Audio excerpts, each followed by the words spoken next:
क्या सिर्फ एक नाम भी कभी एक पहचान बन सकता है? नेहा नाम की 4 महिलाओं की कहानी कहते हैं कि इंसान उसके नाम से नहीं पहचाना जाता, बल्कि उसके काम से उसकी पहचान होती है। लेकिन जब एक ही नाम बार बार संघर्ष से साहस समाज के लिए आवाज़ उठाने वालों के साथ जुड़ता हुआ दिखाई देता है, तो लोग उस नाम को भी एक अलग नज़रिए से देखना शुरू कर देते हैं। आज हम बात कर रहे हैं नेहा नाम की ऐसी 4 महिलाओं की, जिन्होंने अपने क्षेत्र में अपनी पहचान बनाई और लोगों को बहुत ज़्यादा प्रभावित भी किया।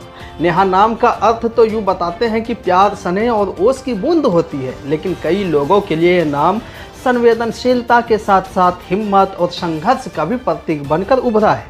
पहली कहानी नेहा बोरा।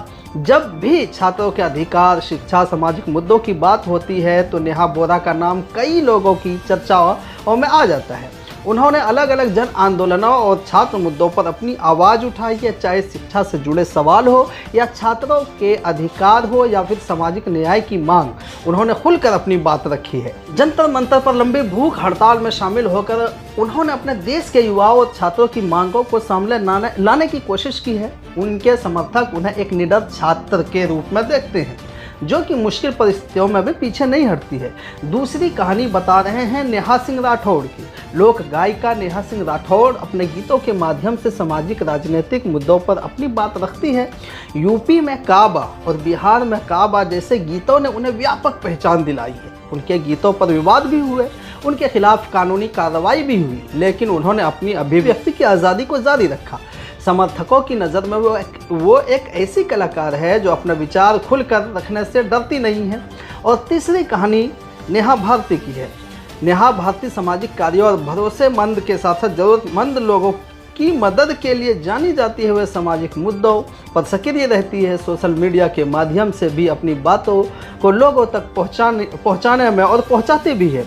उनके समर्थकों का कहना है कि वह जाति, धर्म और वर्ग से ऊपर उठकर इंसानियत की बात करती है। रमज़ान के महीने में दिल्ली की जामा मस्जिद में आने वाले मुसाफिरों के लिए इफ्तार की व्यवस्था जैसे कार्यों का उल्लेख उनके समर्थकों द्वारा किया जाता है। उनके लिए सेवा ही सबसे बड़ा धर्म है। और चौथी कहानी नेहा सिंह की है।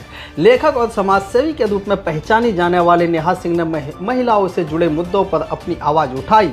उन्होंने महिलाओं की स्थिति, अधिकार और सामाजिक चुनौतियों पर लेखन किया और विभिन्न मंचों पर उनके अधिकारों की बात को भी रखा है। उनके समर्थकों के अनुसार उन्होंने महिलाओं के सम्मान और समान अवसरों के लिए लगातार काम किया है। आखिर इन चारों में समानता क्या है? 4 अलग अलग महिलाएं और 4 अलग अलग रास्ते, 4 अलग अलग पहचान, लेकिन एक बात जो बहुत से लोग इनमें देखते हैं, वह अपने विचारों पर डटे रहते हैं। इनकी सोच अलग हो सकती है, इनके तरीके अलग हो सकते हैं, लेकिन समर्थकों की नज़र में इनकी सबसे बड़ी ताकत है कि इन्होंने अपने विश्वास के लिए आवाज़ उठाई। ये कहना सही नहीं होगा कि हर नेहा नाम की लड़की ऐसी ही होती है, क्योंकि किसी व्यक्ति का साहस उसके नाम से नहीं, बल्कि उसके व्यक्तित्व, मूल्यों और कर्मों से तय होता है। लेकिन इन 4 महिलाओं की कहानियाँ ये ज़रूर दिखाती है कि जब इरादे मजबूत हो तो एक व्यक्ति समाज में अपनी अलग अलग पहचान बना सकता है। और नाम सिर्फ पहचान देता है, लेकिन इतिहास काम लिखता है। जब कोई इंसाफ, समानता और अपने विचारों के लिए खड़ा होता है तो उसका नाम लोगों की यादों में लंबे समय तक दर्ज हो जाता है। इस पूरी कहानी से आपको क्या समझ में आता है और क्या आप सोचते हैं इन 4 महिलाओं के बारे में? खासकर हमें अपनी राय दीजिए कमेंट में, और उजाला खबर को देखना ना भूलें।